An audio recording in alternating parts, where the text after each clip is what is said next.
267வது போப்பாக தேர்ந்தெடுக்கப்பட்டவர் யார்? Answer option C, Robert Francis Prevost. So இப்போ ராபர்ட் பிரான்சிஸ் பிரிவோஸ்ட் என்பவர் தான் 267வது போப்பாக தேர்வு செய்யப்பட்டிருக்காரு. நம்ம ரீசெண்டாக தான் பார்த்துருப்போம். இப்போ ரீசெண்டாக 266வது போப்பாக இருந்த பிரான்சிஸ் வந்து சமீபத்தில் காலமாயிட்டார். 266வது தலைவர் போப் பிரான்சிஸ்.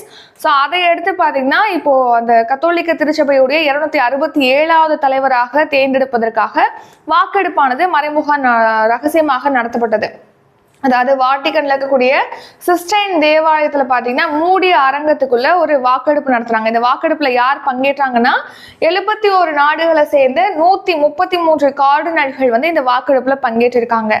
ஸோ இந்த இறுதி முடிவு, அந்த வாக்கெடுப்பு இறுதி முடிவுல யாரு இப்போ புதிய போப்பாக தேர்வு செய்யப்பட்டிருக்காங்க அப்படின்னா அமெரிக்காவை சேர்ந்து ராபர்ட் பிரான்சிஸ் பிரிவோஸ் தான் தேர்வு செய்யப்பட்டிருக்காரு. ஸோ அதன்படி அமெரிக்காலேருந்து ஒருவர் வந்து போப்பாக தேர்வு செய்யப்படுறது இதுதான் ஃபர்ஸ்ட் டைம். அமெரிக்காவை சேர்ந்த நபர் போப்பாக நியமிக்கப்படுறது இதுதான் ஃபர்ஸ்ட் டைம். அவர் யாரு? Robert Francis பிரிவோசிஸ்ட்.